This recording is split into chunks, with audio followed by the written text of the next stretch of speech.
Every seller has a story. I'm Georgia Mampanis, and welcome to the sixth installment of the eBay Seller Spotlight podcast, where each month we spotlight a seller with a story to share with us. Our guest this episode is a seller who took her networks she built in the entertainment industry and ran with it after she realized she did not want to go back to her full-time career after maternity leave. Welcome, Dana Weinrot. Thank you so much for having me. Dana, tell us about your business. What do you sell? So I sell mostly clothing and accessories, mainly women's. Women, I have just noticed over many years of doing this, seem to be the ones shopping in the resale marketplace a little bit more. So I've just skewed towards my clients being mainly women, but occasionally I will accept some men's items as well, just to test throughout the years, what's selling, what's not. And I think that's really part of the overall resale marketplace, is to really test different things out and what sells better than others. At this time, though, it's mainly focused on women's clothing and accessories. So it's clothing, shoes, handbags, wallets, sunglasses, all the fun things that women have in their closets and like to rotate through. Amazing. And when did you start selling? I started in, I believe it was 2004. You're almost at 10 years, almost. Yeah, and eBay was a very daunting place back then. The interface was very difficult and overwhelming. We've come a long way. I say we because I like to believe I'm part of the family. I've been here for so long. It's an incredible marketplace now. It's super user-friendly for sellers and buyers. Yeah, it's just, the support on both ends, the support that sellers get, the support that buyers get. It's really just become, without a doubt, the top marketplace to for sure be a seller on. And even as a buyer, people were very scared as a buyer on eBay for many, many years, just thinking that they were getting scammed or what purchasing was, not authentic. And now, there's just no one can use those excuses anymore. eBay is for sure at the top of its game.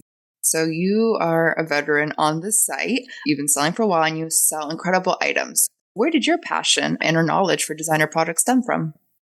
I kind of just stumbled into it. I wouldn't ever say that I grew up in a super duper fashion girly type. I grew up more of a tomboy. I had brothers. I was an athlete, but my mom was quite stylish and I always admired her style, and she was always very put together and still is today. Just seeing all the fabulous things in her closet kind of introduced me to designer, but I sure wasn't shopping designer in my youth for myself. And it wasn't until, I believe, probably in my college days when I was just exposed to more people coming from all over the world, just with all their other different fashion sense and different brands that people were interested, that I just was exposed to a lot more. I went to study abroad in Italy my junior year of college. Oh. So I kind of felt like I was in a little bit of the fashion mecca of the world, exposed to all those fabulous designer brands in Florence, Prada and Miu Miu. And my first designer purchase ever was a Prada bag from Florence when I was studying abroad. And it was this canvas tote that I was just so in awe with. I loved it so much. It was a pink canvas with little tones of white. And it just seemed super subtle for, as what was I, a 20-year-old at the time? Felt a little bit out of my reach financially, but I felt like it was an investment. And years later, when I launched my business, it happened to be the first item I sold on eBay. I was going to ask you, do you still have it? Because I feel like I still have my first designer piece. If I did, it would be super vintage, amazing, obviously. But I don't, because that was my first foray into eBay. And now, who knows where it is? But it did go to some other wonderful home who hopefully enjoyed it. What were you doing before you started your business? When I had graduated college, it was 1990, not to date me or anything, but 1997, and the internet was quite a new place. There was so much excitement and buzz around internet everything, so it just felt appropriate to try and get a job in that realm. My first job out of college was at E Entertainment's website, E Online, in ad sales. Now, ad sales at the time in 1997 was quite a foreign concept. Not foreign, it was just totally new. No one knew anything about ad sales. It was a very difficult marketplace to try and get all these major brands to take traditional ad dollars and put them towards online, which I had learned, of course, was a lot more measurable. But as a big brand, it was just too new. And it was just something people needed to take baby steps with. But I learned so much. It was fantastic. E-Entertainment was amazing. And fast forward a couple years, not too many years, but then it started to become this whole internet IPO boom. And I was like, I want to be a part of that. I want to get in somewhere where I could maybe be a part of an IPO. I moved over to a company called eToys, which was basically the first big toy store online, which was super fun. Just great timing. I mean, I was really entering the workforce at such an incredible time of all new things happening, and I loved to be a part of it. I joined their marketing team on the other side in the affiliate marketing world, which was fantastic to learn about because now, I mean, affiliate marketing is so big. It's basically now called influencer marketing. And it was so fun. So I've just learned so much. So I jumped around for a couple different companies until I then decided to have children. Had children, took a little bit of time off. I had twins, as a matter of fact. So I wasn't quite sure how demanding of, my time that would be. So I decided maybe taking 2 years off from working might be a good thing. 2 years later, I was ready. I was ready to get back and get my mind working on some other things. And my husband kept encouraging me to just try and sell some things on eBay for fun, just out of my own closet, because he thought that I could turn that into something. He really inspired me to do it. And like I said, it was just such a daunting, overwhelming marketplace at that time. He really had to sit down with me and show me how to actually create a listing. And at that time, there was no third party listing services. It was like, you got to do it online. And I don't know. I put it out of my head. It was so scary. But I finally did it and I sold my first item. And I was like, wow, this is amazing. The Prada bag that I was referring to. It's like, oh my God, this is amazing that somebody wants this. I loved it. I had loved it for years. And it was just incredible to see that somebody else wanted to purchase it. So I was like, wow, this is a thing.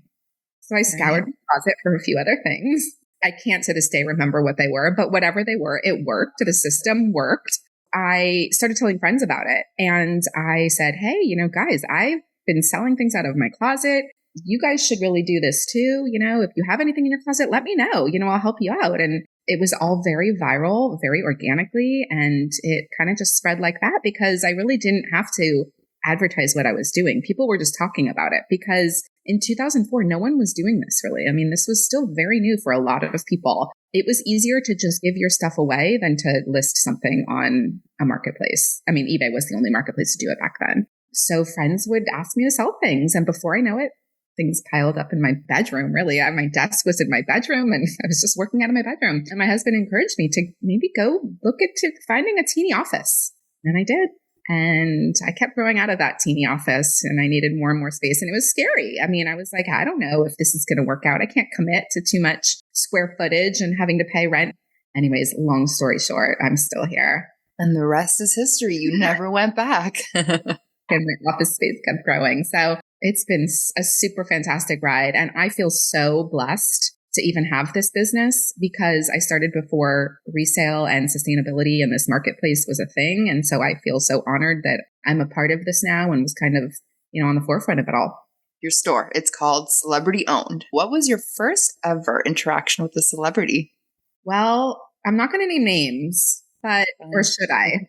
Yeah, why not? Okay. Please. So I had a dear friend in high school whose father worked for a big company in Los Angeles and had many friends that were celebrities. And I was fortunate enough to be invited on some vacations with these.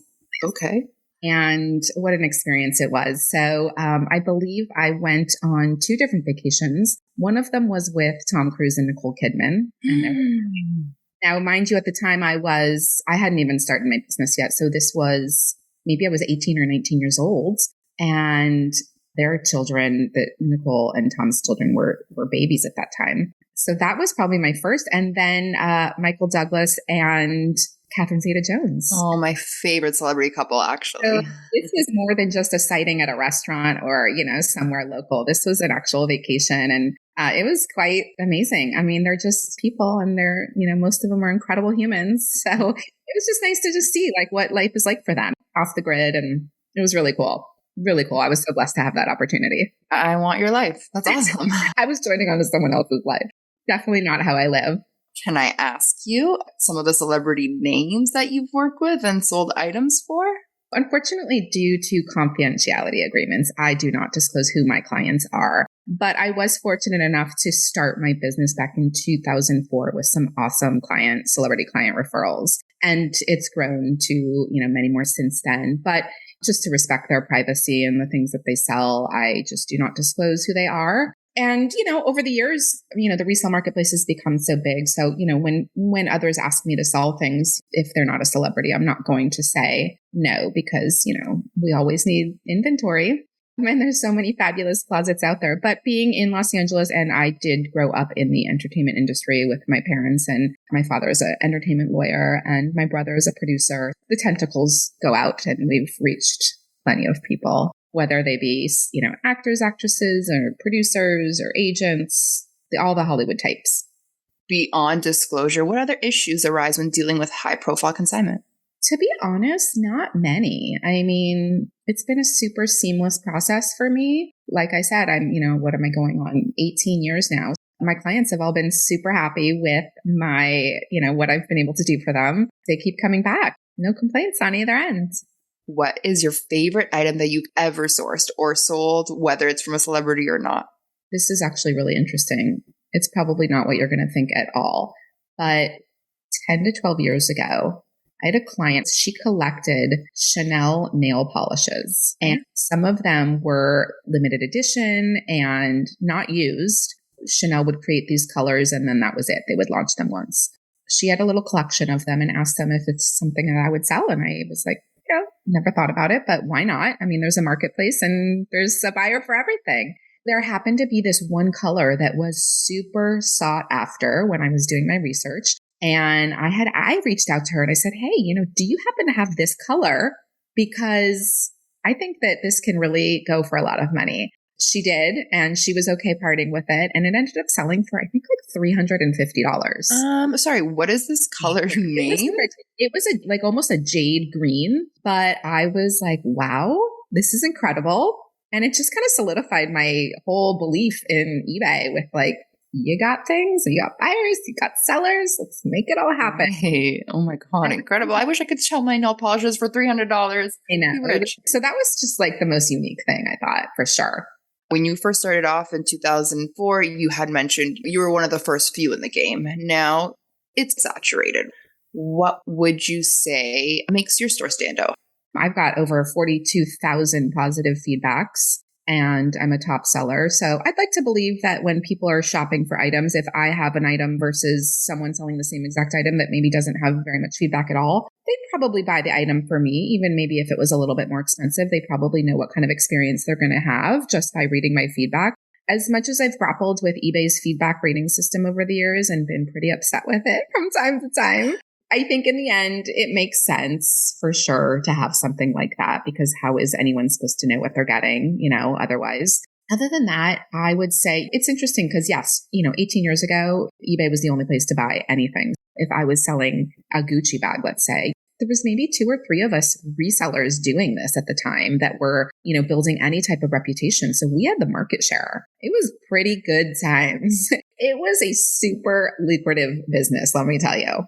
Then many, many, many more players came on board, and there is room for all of us, of course, but my sales were definitely affected by all of that. But I also do like to educate my clients and just to really set their expectations that the marketplace, as you said, is very saturated with a lot of the same stuff. And you've got sellers selling these same items for all different prices. And there's some that just are really listing them. I'd like to say listing, not selling, because they're listing them for prices that they're just going to end up sitting there for a really long time. So I try and educate my clients and say, hey, you could do your own research and see that you might see this, let's just say Prada bag for anywhere from $500 to $1,200. But let's be realistic and, let's list it at a price it's going to sell at, unless you really just want it to sit here.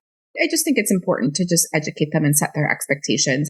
You know what, to be perfectly honest, 98% of my clients, the items they're giving me, they're done with them. They've enjoyed them. They've used them. They're ready to move on, ready to find a new home for them, have them just complete this whole little recycling sustainability cycle. And it works out for everyone. And those are the best clients for me, because that's a client that's here's my fabulous stuff. Let someone else enjoy it. That allows me to list it at a lower price so that someone can come in and buy it secondhand. That's really the best case scenario for all of it. However, I do have some clients that will say, you know what, hey, I really don't want to sell this unless I'm going to get a particular amount of money for it. And I have that too. Those are items that are going to be priced higher. I do allow offers on all my items. So I just found that has worked really well on eBay. And I'm just waiting for eBay to launch the immediate payment on all accepted offers. because that will be a game changer. I have a lot of non-paying bidders and offer people. But anyways, the whole thing is just, it works really well. And like I said, 98% of my clients do not really care what I'm selling their stuff for. So it really allows me to price it to sell. When you do get an offer, do you touch base with the client and say, hey, this is what the offer is. Are you interested? Or you just go for it? On the higher end items, I absolutely do. And we kind of have that agreement like, hey, I'm going to price this here. I'm going to add a little cushion so that customers can make offers, and I'm going to present the offers to you. It works out great. The offer feature is fantastic. I love it. I'm glad to hear. Well, this has been fabulous, and I can talk to you all day about designers and celebrities and eBay, but I want to end this interview with a little food for thought. So you've clearly made some very good connections for your business, and although not everyone can build those celebrity connections, what are some important connections you suggest sellers make that will benefit their business? I think if a seller is looking to start a resale type business and looking for new clients, just being really upfront with them and just setting their expectations about what this marketplace and this process is all about. Really just being personal. I think that what sets me apart from some of the other big resale platforms out there, the bigger companies that are in this business, they're too big. You just don't really have any type of personalization. My clients can text me they're going to get a response rather quickly. They can say, hey, are you available to swing by my house and pick up some items? Can we talk about my inventory? Can you tell me what hasn't sold? Can you send me an update? Like whatever it may be, they know they're going to get an answer from me really quickly. I think that personalization and just, one-on-one is really beneficial for a lot of people, especially, if you have clients that don't know you and they're giving you hundreds, maybe thousands of dollars worth of inventory and you're taking it from them and they don't really know who you are other than just, have maybe received a referral from another friend. Just really touching base with them and making them feel comfortable. Like your stuff is safe with me. Don't you worry. I have a very organized system. You can ask me questions, check in anytime you want. I'm here for you. Just making it really just feeling like they're in a safe, comfortable environment with this person.